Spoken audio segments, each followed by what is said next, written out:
Hello, everyone, and welcome to this week's episode of Recovery Talk. I had a week off from recording because it was my birthday, and those of you who follow me on Instagram may know that I hate birthdays. I did a post where I spoke about just that, and I was talking about it in my story that I tend to have this birthday anxiety, and I have it with birthdays, and I also have it with any kind of dates that mark the passage of time, right? So New Year's Eve as well is a big one for me. I hate New Year's Eve, and I could never quite come to the bottom of this because I've had this my whole life, right? I've never liked my birthday. I've never liked New Year's Eve, even when I was a child. At first I was thinking, oh, maybe it is because I'm scared of getting older, but I had it as a child as well. And when I was a child, all I wanted was to become an adult.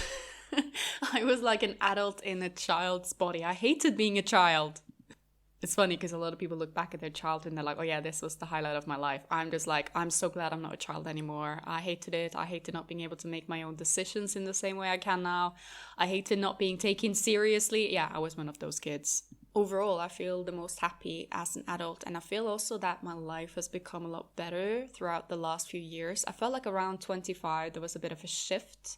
And I felt just more at peace with myself. I felt more, what can I say? More at peace with everything, I think. And this is despite the fact that I've gone through a lot the last few years, but I felt like it was character development. I think there is something about New Year's and birthdays that just reminds you that time is passing, that you're not here forever, that, I don't know, it gives me just existential dread, I think. Yeah, I haven't fully unpacked it yet. But that would be interesting to do so. I'm just kind of rambling a bit here because I realized that a lot of people feel the same.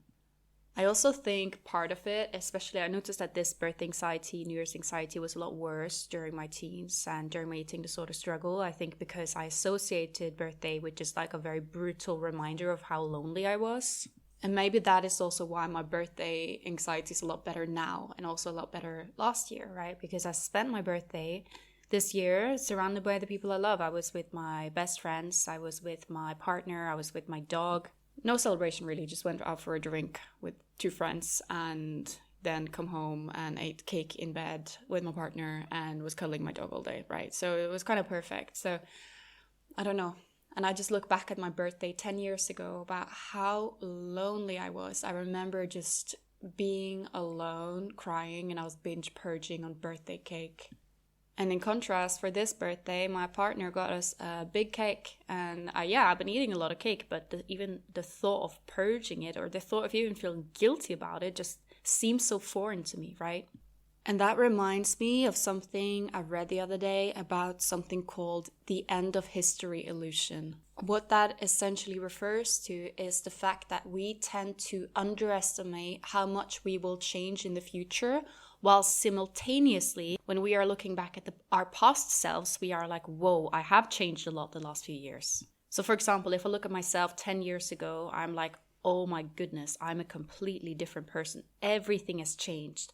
Yet the thought of me now looking at myself 10 years ago, 10 years in the future, the thought of me changing that much again just doesn't really seem like it. I just kind of imagine myself in the future just being me, just a bit older. So yeah, this is called the end of history illusion, and I'm just going to read a little bit here from it. Do we ever stop growing up? Kjodbak et al., I'm sorry, I may have mispronounced that, elicited estimates of people's personality, values, and choices and compared how much, for instance, 33-year-olds believe that they would change in the next 10 years with how much 43-year-olds reported that they had changed in the past 10 years. For groups spanning 18 to 68 years of age, people of all ages describe more change in the past 10 years than they would have predicted 10 years ago. And you may wonder why I am bringing this up now. See, it's kind of random. And like, how does this tie into eating disorders? And the reason for that is that I see this over and over and over with clients that I work with, right? Where I will work with a client who I've been maybe I've been working with the client for, let's say, 3 months, right? And we look back together at where that client was 3 months ago versus now, and we see a massive change. Their perspective on things have changed. Their relationship to food, body, movement drastically changed. They have so much more freedom, etc., etc. But they may not be 100% there yet. They may be better, but not 100% there. For example, they may still feel a bit engaged with diet culture at times. They may still feel a bit easily triggered. They may not be in the best place with their body. And what is so interesting is that when I ask them, well, look at the last few months, how much you've changed, right? They will very much agree with that. The people around them will agree with that, right? So there's no question if they changed a lot the last few months. But at the same time, when I then tell them, okay, well, so how you're feeling right now, for example, about your body or about feeling easily triggered, you've seen how much you changed already. Imagine where you can be a year from now. Then the person finds that a lot harder to imagine. I always tell people in recovery, don't confuse how you're feeling right now with how you're going to feel forever, right? Especially not if you are still in recovery, not fully there. Body image and still feeling somewhat engaged with, I guess, diet culture, for example, desiring a certain body or still having some thoughts about food and body that you don't quite like and don't feel is quite in alignment with yourself is a very good example.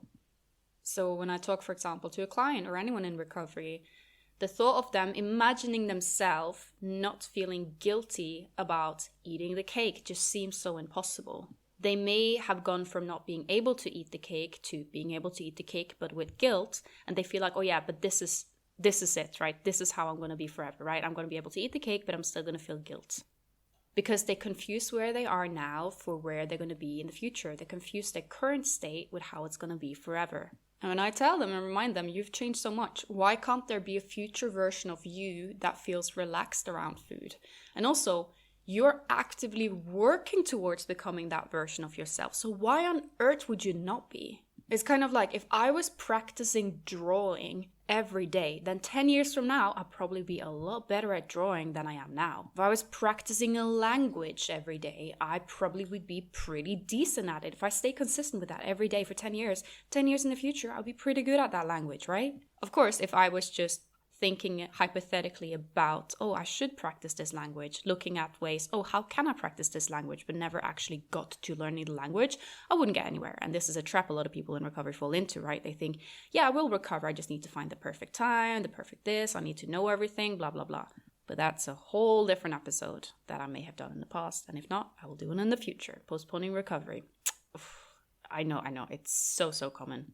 But anyways, if you're feeling a bit stuck right now, and you're feeling like, yeah, I am putting in all this work, right? Why am I not there just yet, right? Think about how far you've already come. Don't blame yourself for still having the occasional thought or occasionally feeling triggered, right? Because think about where you can be in the future if you keep consistently putting in the work now. Consistency is the absolute key word here, right? Because a lot of times people think that they can just, recovery is this like optional thing that you can just do when you have a good day, right? Like, oh yeah, I'll do recovery when I feel like it. I do recovery when I have a good day, right? Recovery is something you have to do all the time. And I would say that recovery is the most important when you do it on bad days, because everyone can do a little bit of a fear food challenge or do the thing that their eating disorder don't want them to do when they have a really good day, right? But recovery happens on the bad days. Change happens on the bad days. Change happens with consistency. You don't know your future self yet, but you are working towards becoming that person every single day, whether you want to or not. If you keep engaging in old patterns, old behaviors, postponing, blah, blah, blah, then that person that you are becoming in 10 years, again, it's not going to be the person that maybe you want to be, right? If you are acting in accordance with your future self, the version of your future self that you want to be, then you will eventually become more like that person. And please don't get me wrong. I'm not saying this in a way for you to be hard on yourself or for you to set these ridiculous, unrealistic goals about your future self. That is not at all what I'm doing. I'm talking more as in act in accordance with where you want to be. I think people in recovery often expect instant results. And yes, there are certain things in recovery where the results can be quite instant, right? For example, imagine if someone has a specific fear food, right? If they challenge that specific fear food every day or even every meal, then that food is probably going to not be a fear food in a short period of time, right? For some it would take longer, for some it would take shorter. But if they are engaging freely with that food, then it becomes less scary. I'll often talk to people who maybe challenge the fear food and then they suddenly became far less scary, right? Just by doing a few times. Whilst other fear foods, you have to just keep repeating until they're no longer scary. And also be mindful of challenging your fear food, but with like a caveat, right? For example, yeah, I'll challenge chocolate if I eat less for dinner. Or yeah, I'll challenge this, but only if I move, right? That you're canceling out the challenge if you're doing the challenge with caveats, right? Caveats? I don't know how it's said. I just read it all the time. But essentially, if you're doing the challenge, but there is like a but there, right? Then you're canceling it out. So if you do a challenge and you wonder why it doesn't work, right? Take a look at that. But anyways, specific fear foods can sometimes be easily challenged and conquered, I would say. But in general, a lot of things in recovery may take a bit longer and repeated action for it to stop being scary. For example, in my recovery, certain foods stopped being fear foods pretty quick, right? I was terrified of bread, and that quickly became a food that I was just eating every day and loved and felt pretty chill around, right? But certain other things took a lot longer for me to fully conquer, right? For example, just that fear, that like emptiness, that like, oh, can I really do this without my eating disorder? Who am I? And feeling quite triggered around dieting talk. Trust me, I was not fresh out of recovery and was feeling great when someone was talking about their diet. I felt extremely triggered. Whilst now, when I hear those conversations, they don't really bother me. So in order for me to get to the point of being someone unbothered by diet conversations, I had to just consistently, stay recovered, keep acting in alignment with my future self, the future self that I wanted to be, keep living in accordance with my values. And my values are, diet culture it's not my value, right? Yeah, I live in diet culture, but it's not my personal value. It's not something I personally put a lot of emphasis and importance on. And as a result of this change in values and perception, my brain basically thought, oh, okay, so this is not important information, therefore we focus less on it. And this is the amazing thing about our brain, right? Our brain essentially is filtering out information and filtering out so that the things that we focus on, our brain think, okay, well, this is important, let's focus more on it, right? So it becomes a self-fulfilling cycle. For example, during my eating disorder, if I was reading the news, right, and there was like a dieting article, I'll probably click on it, right? Like, oh yeah, foods you shouldn't eat, right? Or something like that. I would click on it, right? And then there was probably a point during my recovery where maybe I wouldn't click on it, but I would spend a lot of time being really angry about it, right? Maybe I'll make an angry story or post about it or ramble about it, right? I'm not saying that this is wrong. I think opposing diet culture is actually very important, but there still was an emotional reaction from my end, right? That because it was something that reminded me of my wounds.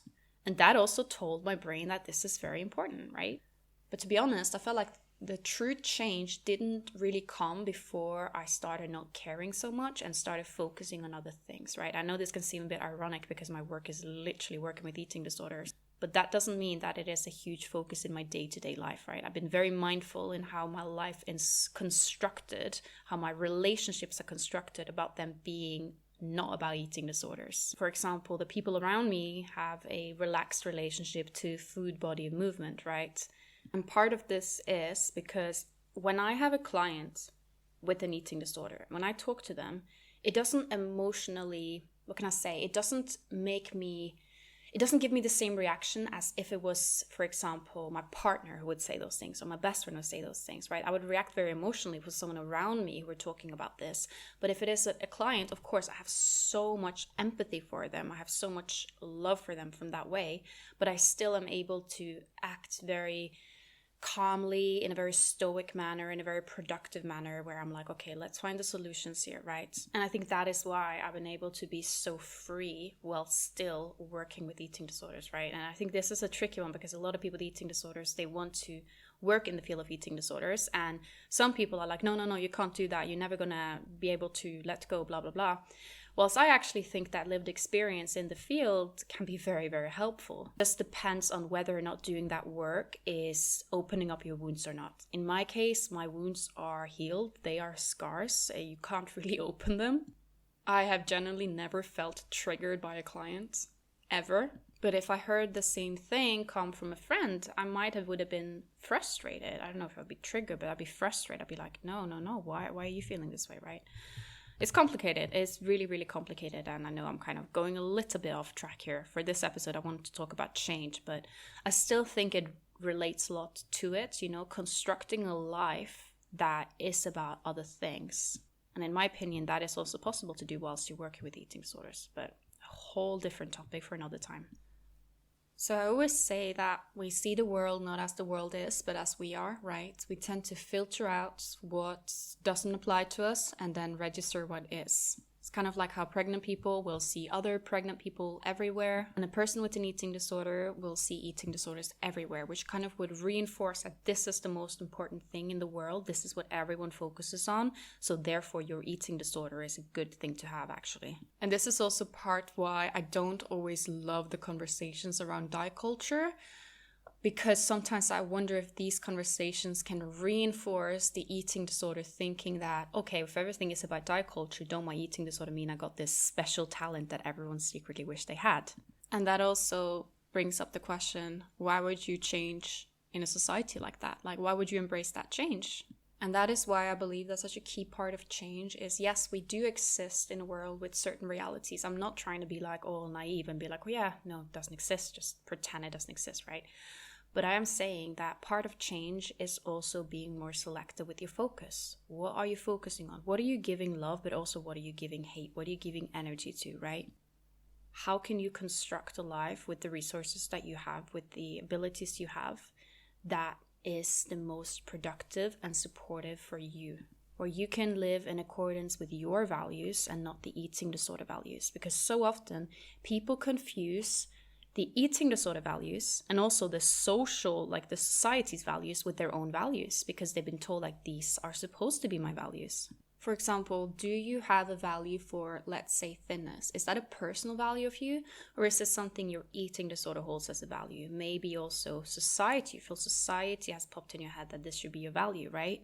And part of a way to figure that out is by seeing, is this something you appreciate in other people, right? Is thinness something very important for you and, for example, choosing a friend? And this can be such a good strategy to tell your values from the eating disorder values. For example, I have a strong value for honesty and sincerity, right? Someone being honest, sincere, someone being real. I know that's a value of mine because it's something I want in myself, but it's also something I want in the people around me. I want them to be honest and trustworthy and sincere. During my eating disorder, I thought I had a value for eating, quote unquote, the right foods, right? AKA orthorexia. But then also was like, okay, well, is this something that is essential for me in a friend, right? Is this something that I really like value in other people? No. If anything, a value of mine would be food freedom, right? And it's also something I value in other people. I like people around me being relaxed and cool with food so we can eat together and share a meal, right? So maybe that can be a little bit of a strategy when in the process of change, figuring out what am I, what are my values, what are the eating disorder values, what are some things you appreciate in other people. And also, even if you were to appreciate thinness in other people, right? Maybe even if you were to think that is a desirable body type that you think is attractive in other people, perhaps due to, again, societal conditioning, is it the most important value? On a list of values in, let's say, friend, where does thinness come on that list, right? And yeah, you can spend your life living in accordance with societal values, with your eating disorder values. But the problem with that is that you're going to feel so goddamn empty. You're going to feel so empty. A recipe for depression is not living in accordance with your values, because that gives a sense of meaninglessness, right? And depression very much thrives on a lack of meaning, a lack of purpose, a lack of, feeling like nothing matters, right? That nihilism there. And please don't get me wrong, this is not me narrowing down, simplifying, and thinking I'm solving depression in any way, shape, or form, right? I was just talking about it as, lack of hope is a common component in depression, and feeling like you lack some purpose, you lack some belonging, right? So when thinking about change, how can you change into a version of yourself that you would like, a version of yourself that you can sustainably be, a version of yourself in alignment with your values rather than the eating disorder values or even societal values? And how can you feel comfort being somewhere in the middle of who you were and who you want to be? How can you find some comfort and compassion for yourself in that stage? How can you set goals for yourself and work towards again, who you want to be without seeing yourself as an endless self-development project, right? Because that's another trap people can fall into. You know what? I don't always have the answers, right?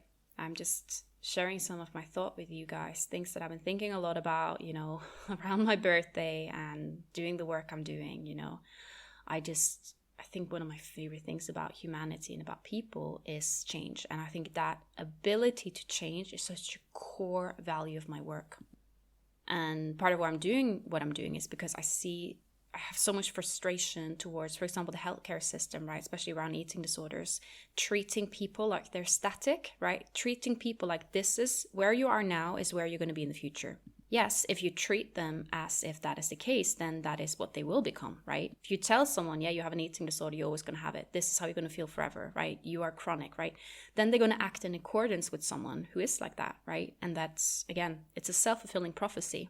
If you instead listen to people, believe in their ability to change, that does not mean being unrealistic or assuming that everyone will change, because a lot of people don't, but at least working with them, at least having some faith in them. That I think is just absolutely essential to be able to be allowed to work with people, right? If you believe people are static, you should not work with people. Understanding that a lot of people don't change, yeah, that is okay. But believing that everyone is static and that change is not possible, you should not be in a profession working with change. And where change is the, I guess, key ingredient. And that is the thing with eating disorder recovery. Change is the key ingredient. We are not static. Not just in a more like, I guess, spiritual or behavioral level when you think about, yeah, we're always changing, life is changing, but also just down on a biological level. Our body is literally recreating itself constantly. Our brain is literally creating new neural pathways based on our experiences, right? What kind of experiences are you feeding your brain? I think eating disorder is just such a key example of how not static we are, because how come I see some people who have been the most distorted people around food that you can imagine also somewhere in the future become the most free ones, to the point where they are more free than people who've never had an eating disorder. How come? I believe it is because they really, really work on it consistently. And you see this in so many other fields as well, right? I feel like now I'm a person with a very secure attachment. I feel very secure in my romantic relationships, in my platonic relationships. But you know what? Do you think I've always been this way? Oh, hell no. I had to work on it. I had to not just work on it, but also actually do and engage and learn from being in relationships with other people, platonic and romantic. I had to learn that way. I had to learn to stop running away, stop being so avoidant, but I had to do that by doing, not just learning about doing, not just reading books about attachment and how not to panic around other people. I also had to go in the arena and do it. Okay, guys, this was a bit of a, what can I say? An episode touching upon a bit of a vague general topic rather than a very specific one that I sometimes do, when I take a specific topic and I just go through the science of it and be very practical. This was a bit more of a, I guess, stream of consciousness, stream of thoughts, right? But that was what I felt was right to share, because I feel like this is where a lot of people are stuck, right? And I feel like this is also things that I needed to hear when I was younger. You are not static. You're always changing, whether you want to or not. You can't stop changing. You can control the direction you're changing in, and you can also accelerate the pace, right? The pace of the change. But the best way to predict the future is to create it.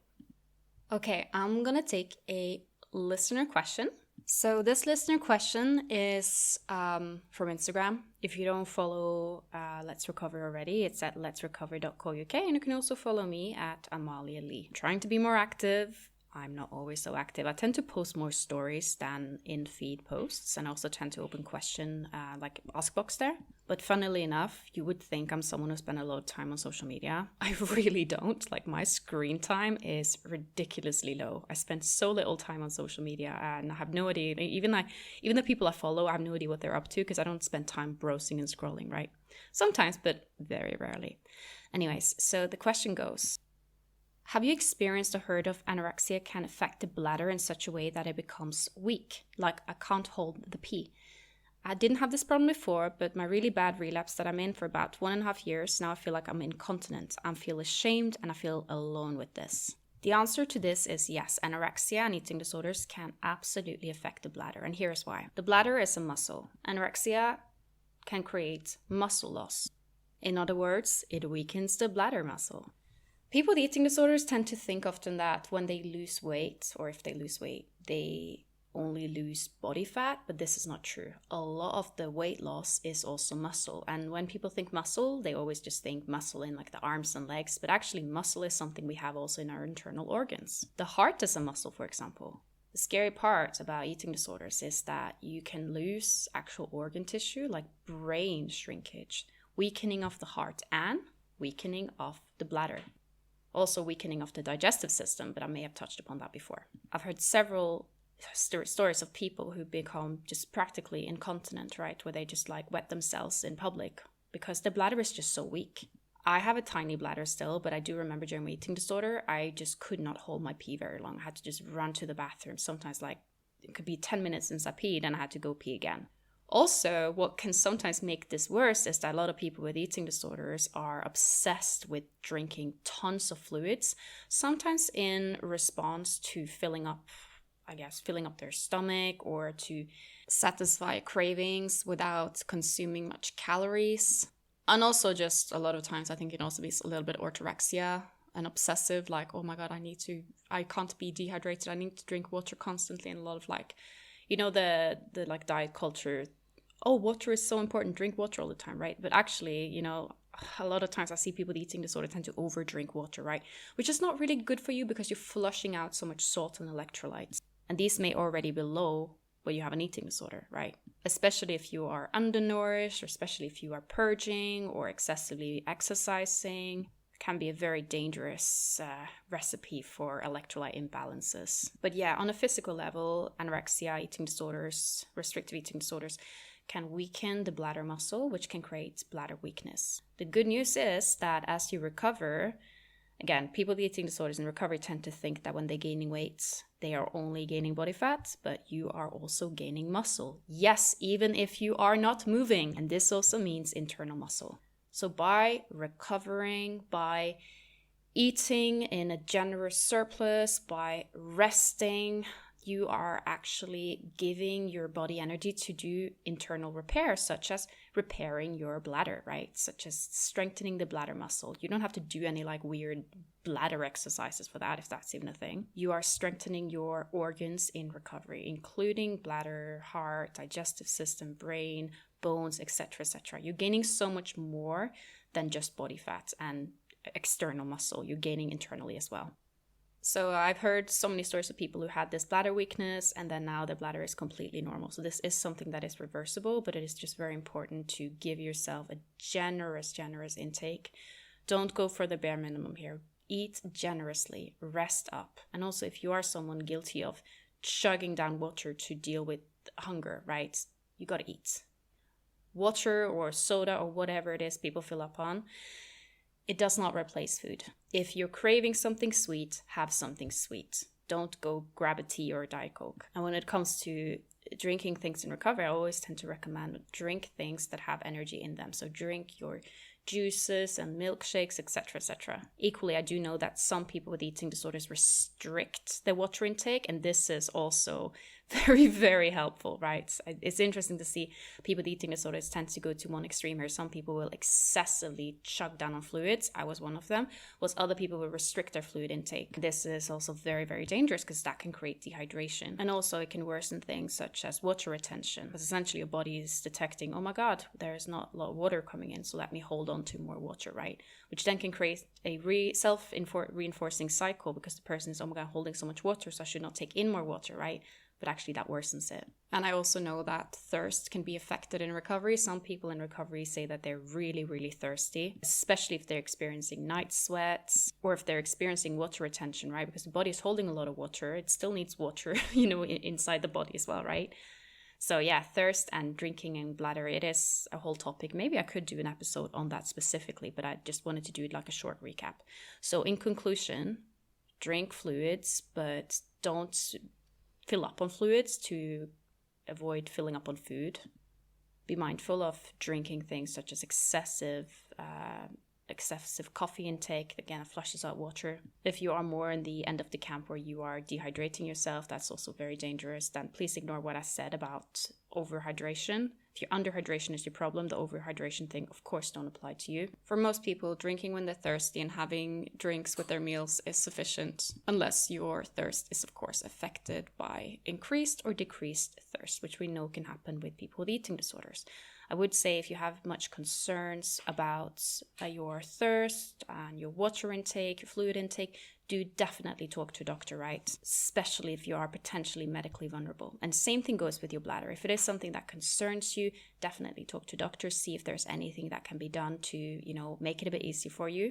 But overall, these things does tend to get better with full recovery. Okay, guys, I hope you enjoyed this episode, and I am looking forward to talking with you guys again very soon. I got a very exciting announcement to make I'm very bad with time. Hopefully in the next few weeks. So keep an eye on this podcast and keep an eye on my Instagram. There I will make the announcement. Sorry for being so vague, but I kind of had to be, okay? Okay, guys, have a lovely, lovely week.